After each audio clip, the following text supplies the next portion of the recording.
Om Shanti.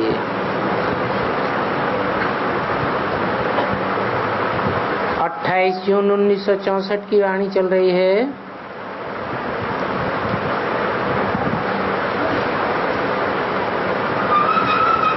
Record चला है बचपन के दिन भुला न देना। बच्चों ने मीठा मीठा गीत सुना कि बेहद का बाप बेहद के बच्चों के प्रति समझाए रहे हैं।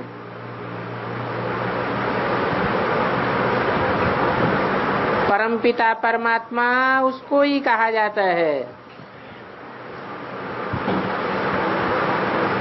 श्री श्री माना श्रेष्ठ ते श्रेष्ठ, उन्हीं का है भगवान वाच, अथवा कहें रुद्र भगवान वाच। ये रुद्र परमपिता परमात्मा को ही कहा जाता है। तो परमपिता परमात्मा इस शरीर द्वारा अपने बच्चों अर्थात आत्माओं को समझाए रहे हैं।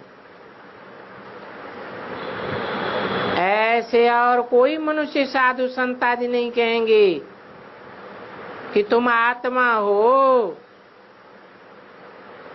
तुम्हारा परमपिता परमात्मा इस मुख कमल से बोल रहे हैं।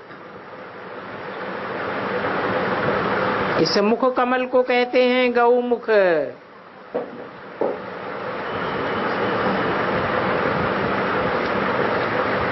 परंतु यहाँ पानी की कोई बात नहीं है।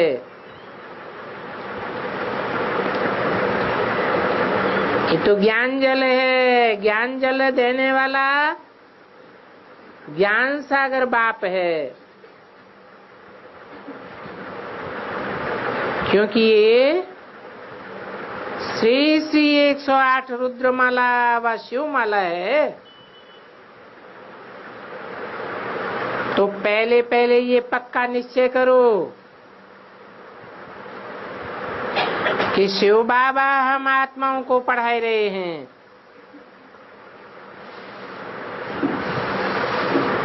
ये पढ़ाई के संस्कार आत्मा ही ले जाती है और आत्मा ही पढ़ती है और पढ़ती है इन आर्गन्स के द्वारा। आत्मा खुद कहती है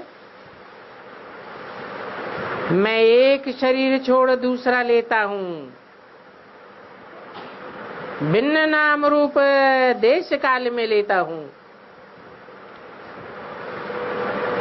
सतयुग में पुनर्जन्म लेता हूँ तो वहां भी नाम रूप बदल जाता है।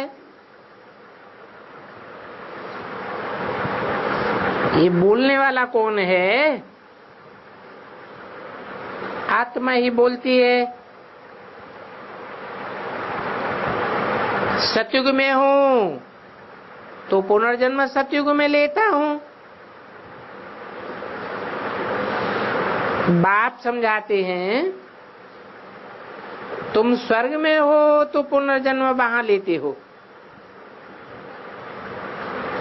फिर नाम रूप बदल जाता है। ये निराकार शिव इस रथ में आए समझाए रहे हैं। कहते हैं बच्चे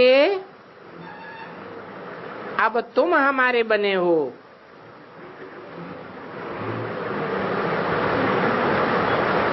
इसलिए तुमको बहुत खुशी चढ़ी हुई है कि हम वेद के बाप से वर्षा लेते हैं और वर्षा लेते हैं इस ब्रह्मा द्वारा।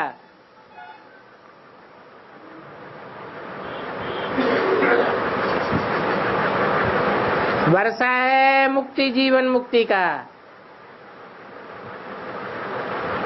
ऐसे नहीं समझो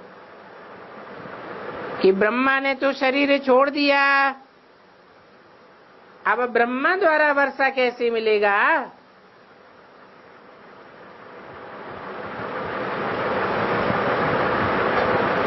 ब्रह्मा का अर्थ ही है बड़ी माँ। वास्तव में दादा लेखराज को माँ नहीं कह सकते, क्योंकि वो तो तन पुरुष का है, परंतु स्वभाव संस्कार और सारी एक्ट माता की है।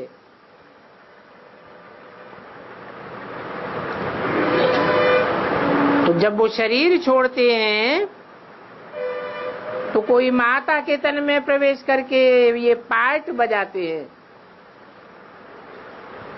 जिसको कहा जाता है ब्रह्मा अथवा जगदम्बा। अर्थ तो एक ही हो जाता है। तो आत्मा कहती है, वो तो तुम भी जानते हो कि आत्मा शरीर द्वारा ही बैरिस्ट्री अथवा बांडे का पार्ट बजाती है। पहले हम आत्मा नंगी थी, फिर गर्भ में आए, ये शरीर धारण किया। शिव बाप कहते हैं मैं तो गर्भ में नहीं आता हूं। हम ऐसे नहीं कहेंगे कि मैं परमपिता परमात्मा एक शरीर छोड़ दूसरा लेता हूं। नहीं, तुम लेते हो, ये दादा लेता है। इस दादा की आत्मा ने भी 84 जन्म पूरे किए। पहले ये आत्मा अपने जन्मों को नहीं जानती थी, अभी संगम में ही 84 जन्मों को जाना जाता है। आत्मा ही कहती है मैंने सूर्यवंशी घराने में जन्म लिया, फिर बाद में भी पुनर्जन्म लेते आए, फिर चंद्रवंशी घराने में जन्म लिया और फिर पुनर्जन्म लेते लेते सतयुग, त्रेता, द्वापर, कलयुग में आ गए। अभी आत्मा कहती है द्वापर में हमने अपने बाप को बहुत याद किया, परमपिता परमात्मा के लिंग रूप की पूजा भी की।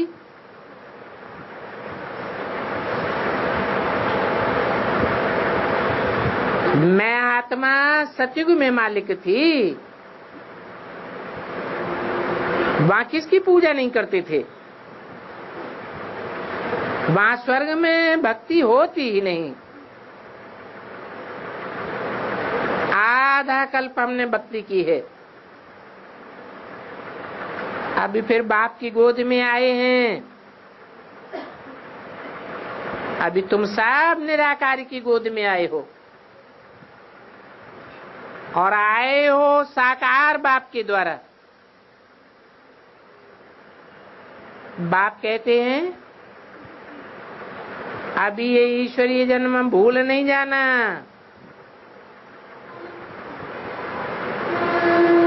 इसलिए गीत में भी बताया, याद दिलाने के लिए कि बचपन के दिन भुला न देना, आज हंसे कल रुला न देना। बच्चे कहते हैं बाबा ये तो बड़ा मुश्किल है। बाप कहते हैं अरे मुश्किल क्या है, मैं तो तुम आत्माओं का बाप हूं ना, आया हूं तुमको पति से पावन बनाने। तुम स्वर्ग की बादशाही प्राप्त करने के लिए पढ़ते हो और अभी मैं तुम बच्चों को राजयोग सिखाता हूं। ये राजयोग की बातें तुम इन कानों से सुनते हो और बुद्धि में धारणा करते हो। ज्ञान के संस्कार तो मुझे परमपिता परमात्मा में भी है, इसलिए मुझे ज्ञान का सागर मनुष्य सृष्टि का बीज रूप कहते हैं। खुद कहते हैं बरोबर मैं रचयिता हूं और मैं परम धाम में रहता हूं। इस सृष्टि पर मैं यहाँ एक ही बार आता हूं तब जबकि मुझे पढ़ाना होता है। आकर के पतित सृष्टि को पावन बनाता हूं। तो जरूर मुझे पतित ही याद करेंगे। सतयुग में तो पावन होते हैं तो याद नहीं करते, ऐसे तो कोई नहीं कहेंगे कि हे परमपिता परमात्मा हमें आत्माओं को पतित बनाओ। नहीं, पतित तो माया बनाती है। अभी बाप कहते हैं मैं तुमको पावन बनाने आया हूं, परंतु जिनको पावन बनाने आया हूं उनको ये पता नहीं रहता है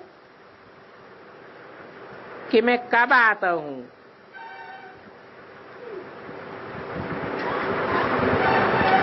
मैं तो जरूर पतित युग में ही आऊंगा जब सब पतित बन जाते हैं, तो मैं आता ही संगम युग पर, और तो कोई समय नहीं आता हूं। अभी आया हूं ना, तुम मीठे मीठे बच्चों ने हमारी गोद ली है, जानते हो बाबा फिर वही प्राचीन राजयोग सिखलाते हैं, जिस प्राचीन राजयोग से भारत पावन बना था। ये निराकार ईश्वर की गोद है। निराकार बाबा कहते हैं मैं इस तन द्वारा गोद लेता हूं, इस तन द्वारा आता हूं। इसलिए ये ब्रह्मा तुम्हारी बड़ी माँ है, वो मम्मा सरस्वती जगदम्बा है, तो वो भी ब्रह्मा की बेटी है। परंतु ये बड़ी मम्मा पालना तो नहीं कर सकती है, क्योंकि तन पुरुष का है। इसलिए ये जगदम्बा मुकर्रर रखी हुई है।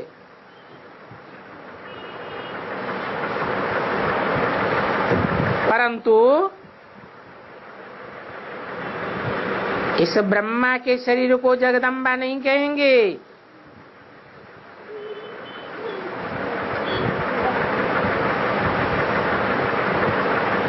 अभी तुम जानते हो ये माता पिता हैं, इन द्वारा तुम गोद लेते हो। शिव बाबा कहते हैं जब भी इनकी गोद में आओ तो हमेशा शिव बाबा को याद करो। अगर शिव बाबा को भूलकर इनकी गोद में आए तो पाप आत्मा बन पड़ेंगे। सदैव समझो हम शिव बाबा की गोद में जाते हैं। ये ब्रह्मा तो माता है, तुम जानते हो माता से वर्षा नहीं मिल सकता।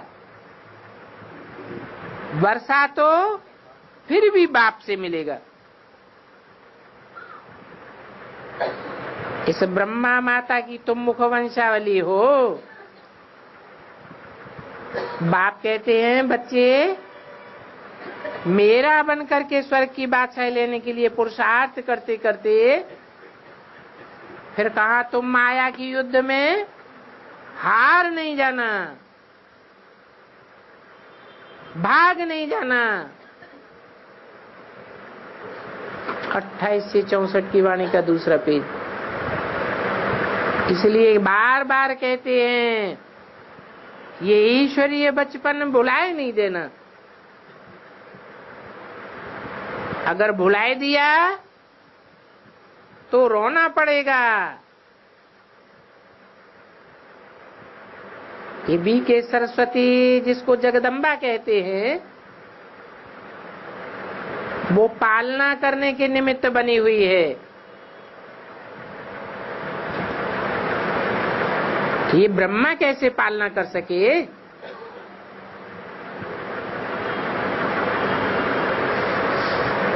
हाँ,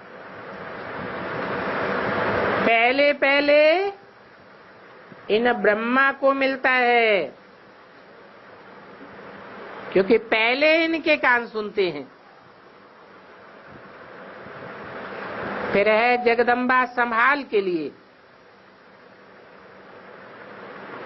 अभी बाप कहते हैं मैं संगम युग पर आया हूं तुमको वापस ले जाने के लिए। जैसे धर्माऊ के मास में, जिसको पुरुषोत्तम मास कहते हैं, वैसे ये भी पुरुषोत्तम युग है। वो पुरुषोत्तम मास हर चौथी वर्ष आता है। ये पुरुषोत्तम मास पुरुषोत्तम युग की यादगार है। हर 4 युगों के बाद ये पुरुषोत्तम संगम युग आता है। इस पुरुषोत्तम संगम युग में ही पुरुषों को अर्थात आत्माओं को उत्तम से उत्तम बनना पड़ता है। 84 जन्मों में ये उत्तम से उत्तम बनने का जन्म है। पुरुषोत्तम माना ही उत्तम। तो अब बताओ कि उत्तम से उत्तम पुरुष कौन है? जरूर कहेंगे ये श्री नारायण। फिर और सब है नंबरवार। ये नर और नारी ऊंचे से ऊंचे कैसे बने और किस द्वारा बने? तो बाप कहते हैं मेरे द्वारा बने।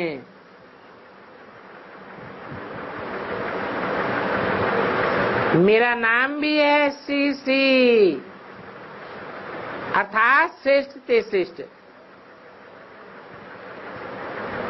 ऐसा श्री नारायण जैसा मनुष्य को बनाता हूं और मैं आकर के पतितों को पावन बनाता हूं। ऐसे नहीं समझना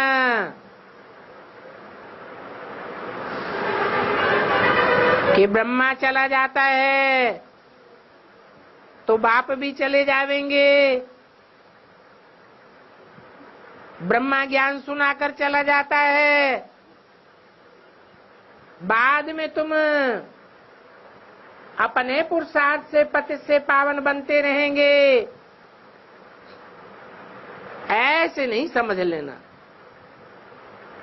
मैं ही आकर के पतितों को पावन बनाता हूं, जिससे ऐसे पुरुषोत्तम और पुरुषोत्तम नहीं बनते हो। बाप कहते हैं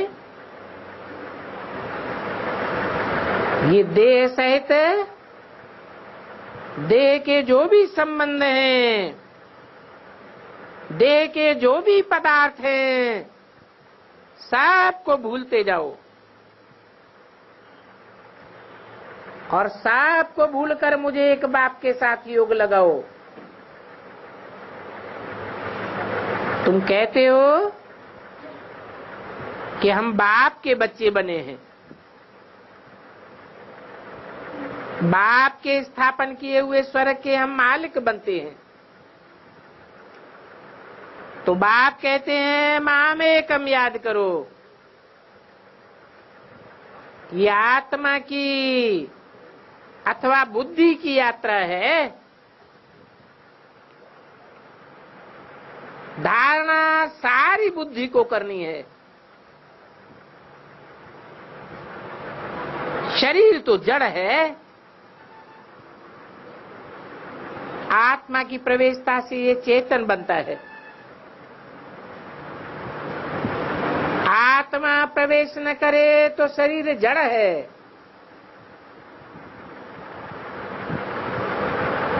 गर्भ में भी 4-5 महीने तक गर्भपिंड निर्जीव रहता है। फिर बाद में आत्मा प्रवेश करती है तो चुर्र-पुर्र होती है।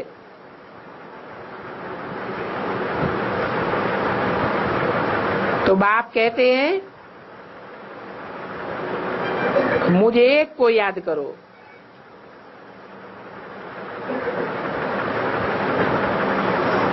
मनुष्य पितर आदि खिलाते हैं ब्राह्मणों को। समझो बाप की आत्मा को बुलाते हैं, कहते हैं वे वासना ले जावेंगे। कोई फिर अपनी स्त्री को बुलाते हैं तो ब्राह्मण के तन में आत्मा आती है। समझते हैं ब्राह्मण के तन में स्त्री की आत्मा आई। जो साहूकार लोग होते हैं तो मोह के वशीभूत होकर दान भी करते हैं। हीरे की फुली बनाए पहनाते हैं। अब फुली आत्मा तो नहीं पहनेगी, ब्राह्मण ही पहनेंगे, परंतु वो तो दान करते हैं कि हमारी स्त्री को मिले। तो ये ब्राह्मण आदि खिलाने का रिवाज भारत में संगम युग की यादगार है। आत्मा आकर के बोलती है, उनसे पूछते हैं कि फलानी चीजें तुम कहाँ रख गए हो। नारायण शहर है। उस नारायण शहर में खास करके बुलाते हैं।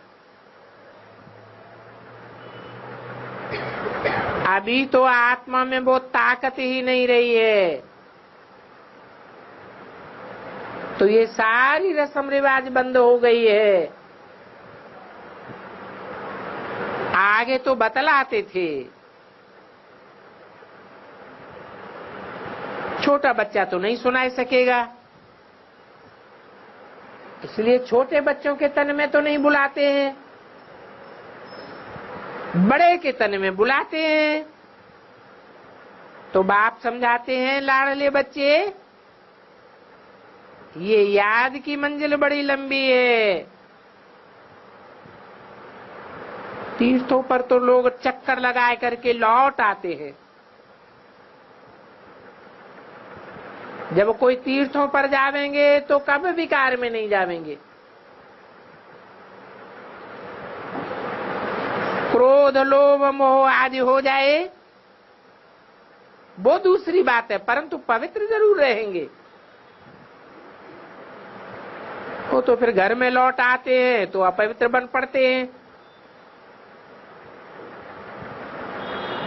इस समय तो सबकी आत्मा झूठी है तो शरीर भी झूठे हो पड़े। लक्ष्मी नारायण की राजधानी से लेकर के जो भी आत्माएं अभी तक आती हैं वो सब इस समय पतित हैं। सतयुग में तो बेहद का सुख शांति होती है, बेहद की पवित्रता रहती है। कलयुग में तो तीनों ही नहीं है, न सुख है, न शांति है, न पवित्रता है। घर घर में दुख और अशांति है। कोई कोई घर में तो इतनी अशांति होती है जैसे रौरव नरक बन पड़ता है। आपस में बहुत लड़ते झगड़ते हैं। तो बाप कहते हैं कि ये बचपन का पुरुषार्थ भुलाए नहीं देना। ये बेहद का बचपना है, जबकि तुम बच्चों को बाप उंगली पकड़ करके चलाना सिखाते हैं। अगर भूल गए तो तुम ऊंचे से ऊंचा वर्षा गंवाए देंगे। इस बचपन को भुलाए दिया, फारकती दे दी, तो तुम अब अधम गति को पा लेंगे। वो सतो प्रधान स्टेज है पुरुषार्थी जीवन की। पहली पहली सतो प्रधान स्टेज को याद करो। अगर वो स्टेज को भुला दिया तो अधम गति को पा लेंगे। स्वर्ग में तो आवेंगे, गरीब चांडाल अथवा तो साहूकारों के चांडाल बनेंगे। इसलिए कब आपको भुलाना नहीं। अगर श्रीमत पर चलेंगे तो श्रेष्ठ से श्रेष्ठ श्री लक्ष्मी नारायण बनेंगे।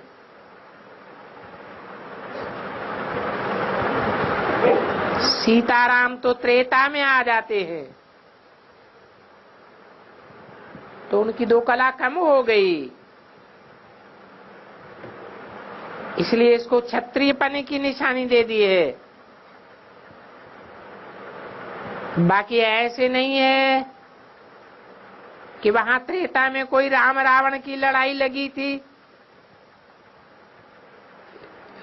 ये तो इस समय संगम युग में शूटिंग पीरियड की बात है। जो राम क्षत्रिय वर्ण में चला जाता है, जो माया पर जीत पहनते हैं, वो देवता वर्ण में चले जाते हैं। और जो जीत पर पाए नहीं सके, नापास हो गए, तो उनको क्षत्रिय कहेंगे। वो नापास होने वाले सब राम सीता के वंश में चले जाएंगे। राम सीता का भी घराना होता है ना। तो अभी बाप समझाते हैं, ये भी परीक्षा है। इसमें पूरे 100 मार्क्स होते हैं। जो सूर्यवंशी नंबर 1 होंगे वो जाए गद्दी पर बैठेंगे। नंबर 2 मार्क्स होगा तो कम हो गया। 33 मार्क्स के नीचे आ जाते हैं तो उनको पीछे राज्य मिलता है। सूर्यवंशियों का पूरा हो फिर चंद्रवंशियों का चलता है। जो सूर्यवंशी होते हैं वो फिर चंद्रवंशी बन जाते हैं। कहेंगे सूर्यवंशी राजधानी पास्ट हो गई। अब इस ड्रामा को भी समझना है। सतयुग के बाद त्रेता, सतो प्रधान से सतो बन जाते हैं, खाद पड़ती जाती है। पहले गोल्डन, फिर त्रेता में सिल्वर की खाद पड़ती है, द्वापर में कापर, अभी भी तुम्हारी आत्मा में खाद पड़ रही है, तो आत्मा की ज्योति उजानी हो गई है। इतनी उजानी होती है जो पत्थर बुद्धि बन पड़ते हैं। तो फिर बाप आकर के फिर पारस बुद्धि बनाते हैं। कहते हैं हे आत्मा, चलते फिरते कोई भी कार्य करो, बाप की याद में करो। 8 घंटा तो पांडव गवर्नमेंट की सेवा करेंगी ना। तुम जानते हो कि तुम्हारी याद से ही दुनिया प्योर होती जाएगी। सारी दुनिया को बदलना है याद के द्वारा।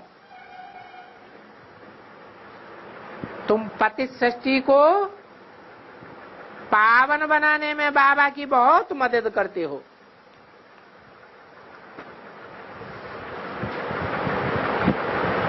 क्योंकि अभी तुम आसुरी गोद से निकल करके ईश्वरीय गोद में आ गए हो। 28 से 64 की वाणी का 3रा पेज। फिर भी अगर आसुरी गोद में लौट गए अथवा उनको याद किया तो फिर तुम्हारे विकर्म विनाश नहीं हो सकेंगे। ये विकर्म विनाश करने में ही सारी मेहनत है। अगर पाप कर्म नष्ट न कर पाए तो बहुत रोना पड़ेगा, बहुत पछताना पड़ेगा। जैसे स्कूल में अच्छी रीति पढ़ते हैं तो ऊंच पद पाते हैं, कोई नापास हो पढ़ते हैं तो फिर शौक लग जाता है, अपघात कर लेते हैं।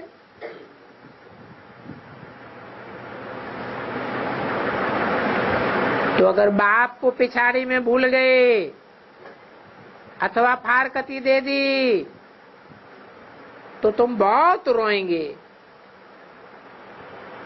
और सजाएं भी बहुत खावेंगे, क्योंकि पापों का बोझा रह जाता है। तो फिर ऐसों के लिए ट्रिब्यूनल बैठती है, साक्षात्कार कराते हैं। तुमने फलाने जन्म में ये पाप किए थे। काशी करवट में भी साक्षात्कार कराते हैं, सजा तो देते हैं ना। यहां भी साक्षात्कार कराए, धर्मराज तुमको कहेंगे देखो कि बाप तुमको इस ब्रह्मातन से कितना पढ़ाता था, कितना समझाता था, तुमको इतना सिखलाया, फिर भी तुमने ये पाप किए। न सिर्फ इस जन्म के परंतु जन्म जन्मांतर के पापों का साक्षात्कार धर्मराज करावेगा। टाइम इतना लगता है जैसे कि बहुत जन्म सजा खा रहे हैं, फिर बहुत पछतावेंगे, बहुत रोएंगे, परंतु कुछ भी नहीं हो सकता। इसलिए हम पहले से बताए देते हैं, अगर बाप का नाम बदनाम किया तो बहुत सजा खावेंगे। इसलिए बाप कहते हैं बच्चे, मुझे अपने सदगुरु के निंदक नहीं बनना। निंदक बनेंगे तो सजाएं भी खावेंगे और तुम्हारा ऊंच पद भी भ्रष्ट हो जाएगा।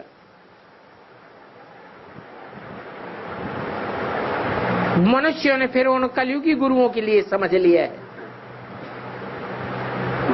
समझते हैं गुरु का निंदक ठौर न पाए, परंतु उन गुरुओं के पास कौन सी ठौर है? मुक्ति, जीवन मुक्ति की ठौर उनके पास कहां से आई? कुछ भी नहीं जानते हैं।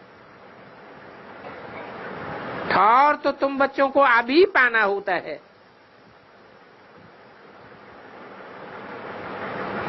सत्य बाप, सत्य टीचर, सत्य गुरु तो अभी आया हुआ है।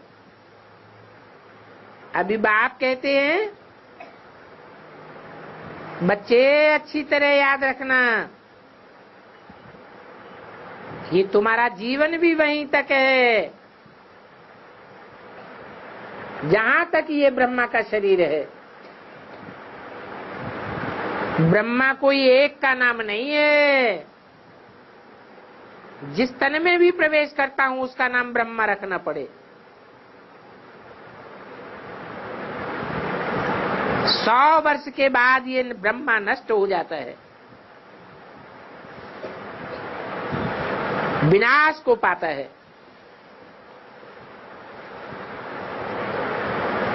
ये भी नॉलेज तुम अभी सीख रहे हो। बाप कहते हैं ये बच्चा हमको बहुत याद करता है, ज्ञान भी धारण करता है। ये और मम्मा नंबर 1 में पास होते हैं, फिर यही लक्ष्मी नारायण बनते हैं। फिर इनकी लक्ष्मी नारायण की डायनेस्टी चलती है।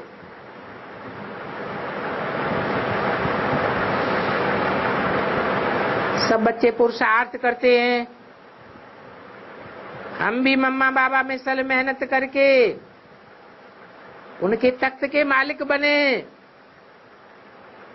माता पिता को फॉलो करें और भविष्य में उनके तख्त नशीन बने। ये रचयिता और रचना का नॉलेज कोई में भी नहीं है और कोई जान भी नहीं सकते हैं। वे तो बेअंत कह देते हैं, कहते हम नहीं जानते। अरे बाप को नहीं जानते तो तुम नास्तिक हो गए। ये सारी दुनिया नास्तिकों की है। नास्तिक निर्धन को कहा जाता है। जो अपने धनी धोरी को नहीं जानते हैं वो निर्धन के हैं।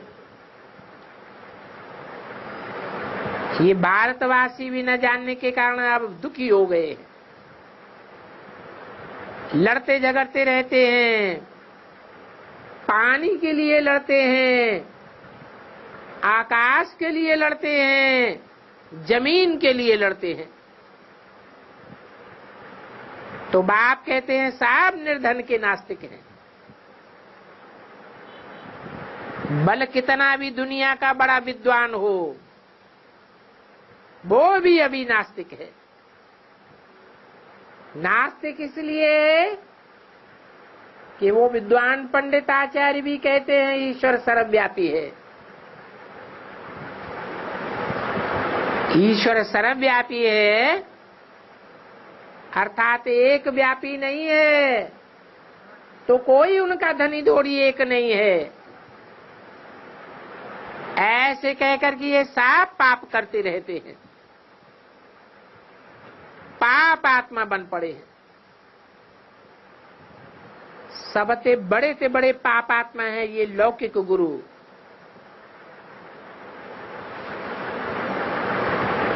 गाया भी जाता है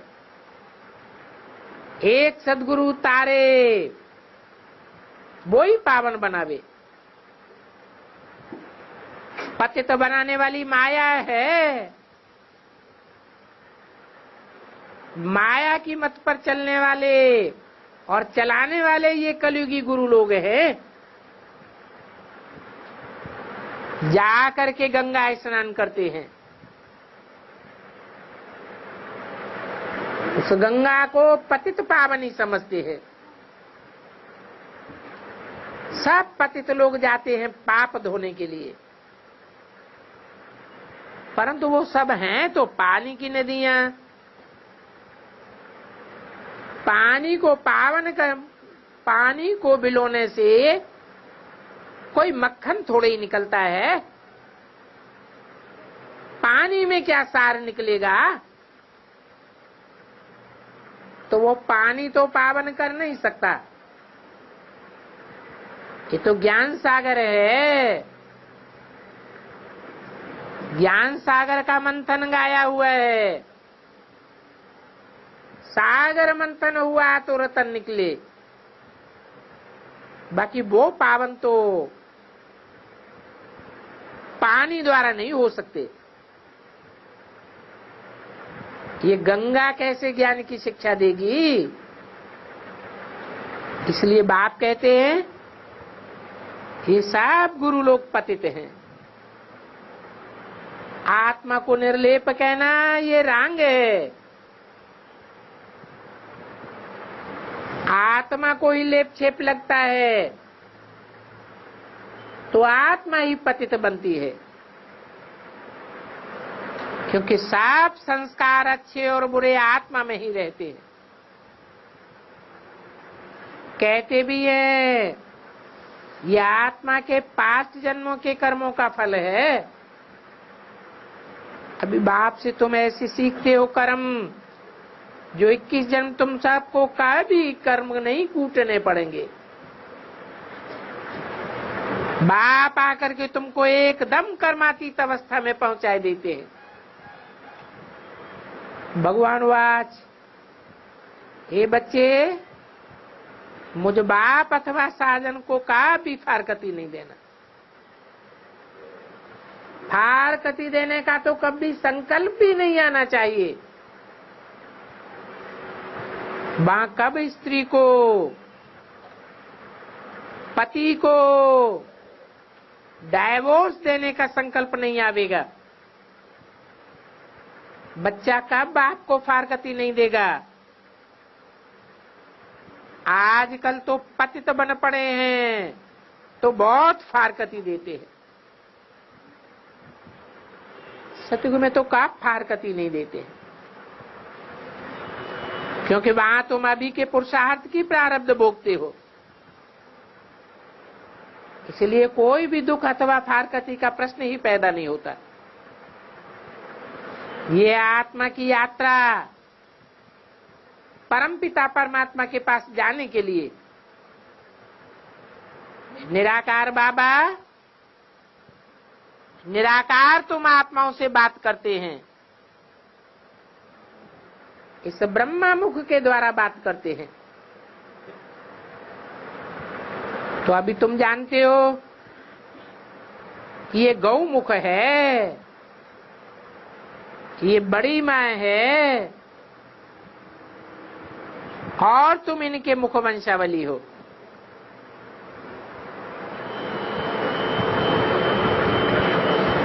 इनके मुख से ज्ञान रतन निकलते हैं। बाकी उस जानवर गऊ के मुख से जल कैसे निकलेगा? बाबा इस मुख द्वारा अविनाशी ज्ञान रतन देते हैं। एक एक रतन लाखों रुपए का है। जितना जितना तुम इन रत्नों को धारण कर सको। मुख्य बात है ही मन मना भव की। ये एक रतन ही मुख्य है। बेहद का बाप कहते हैं मुझे याद करने से मैं बेहद का वर्षा देने के लिए आया हुआ हूं, बेहद का वर्षा देने के लिए बांधा हुआ हूं। 28 से 64 की वाणी का 4था पेज। जब तक इनका शरीर है मुझे याद करते रहो। किनका शरीर है?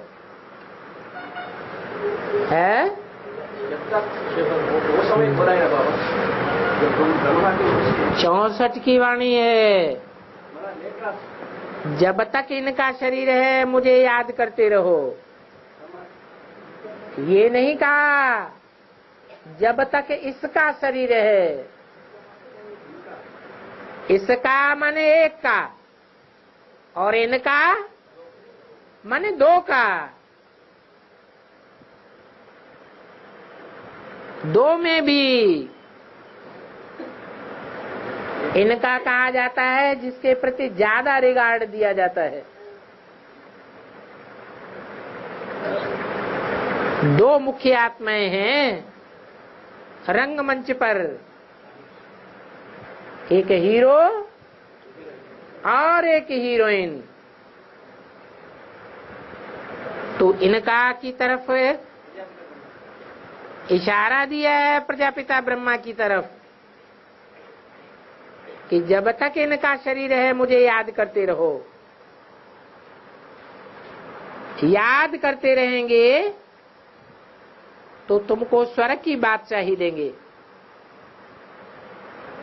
अर्थात इनका शरीर तब तक रहेगा जब तक नरक की दुनिया खलास होवे और स्वर्ग की दुनिया आ जावे, क्योंकि तुम ही आज्ञाकारी वफादार बनते हो। जितना जो याद में रहते हैं उतना ही अंत तक इस दुनिया को पावन बनाते रहेंगे। याद से ही विकर्म विनाश होंगे।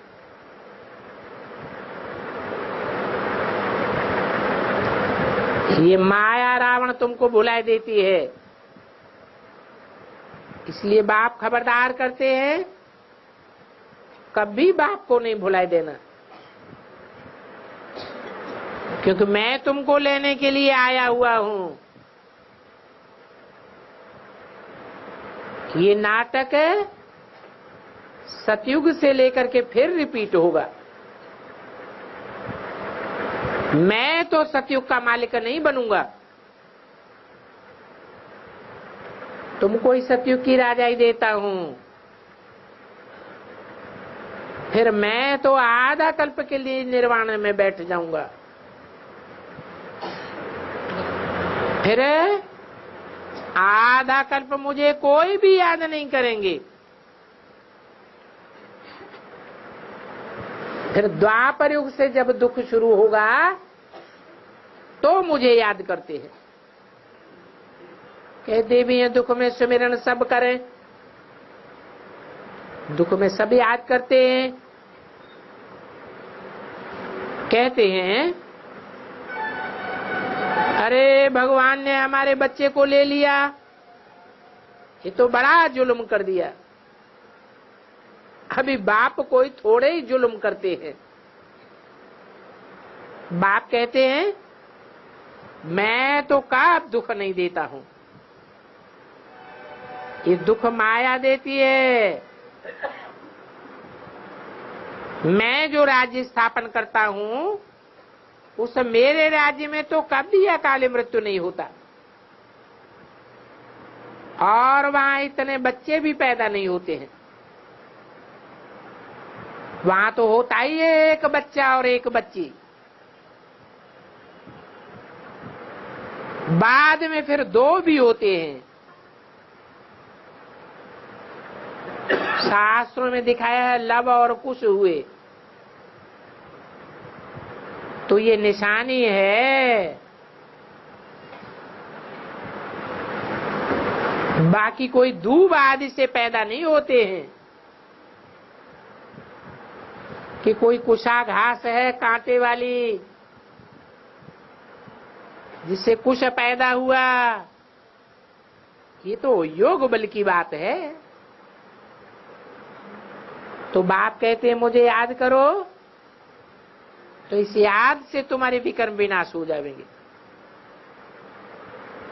याद के सिवाय और कोई भी पावन बनने का उपाय नहीं है।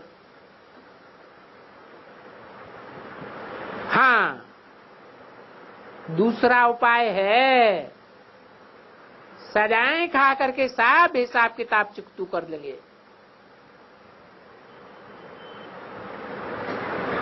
उपाय कैसा होता है? डंडे खाने का।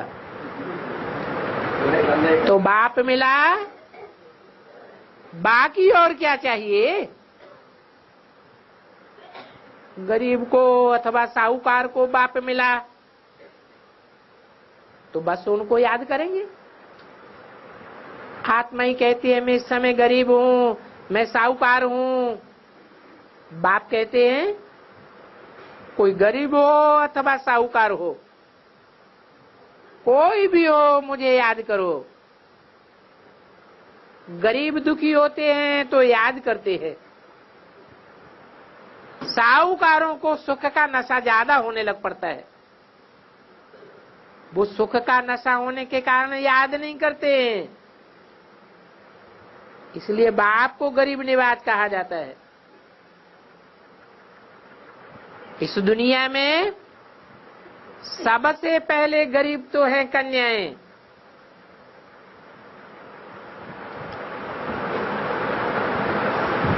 इस दुनिया की चलन के मुताबिक कन्याओं को वर्षा नहीं मिलता है।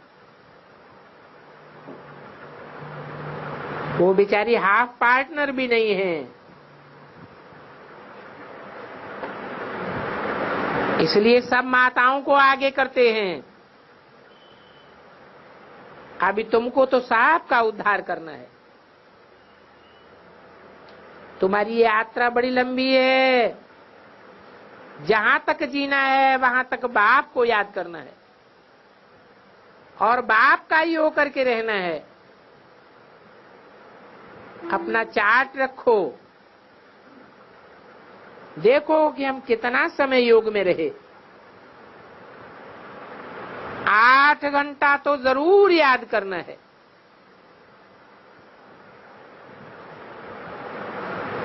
जो पूरा 8 घंटा याद करेंगे वो ही पास विदानर होंगे। ऐसे याद करने से ही माला अथवा राजधानी बनती है। परंतु अगर पावन बनते बनते पतित बन गए तो ये गिरे, फिर खलास हो जाता है। अभी तो तुम यात्रा पर हो ना, और तुम्हारा चक्कर बड़ा लंबा है। अगर विकार में गए तो खाना खराब हो गया। या तो सूर्यवंशी घराने में एकदम ऊंच पद, या तो एकदम प्रजा में जाए पड़ेगा।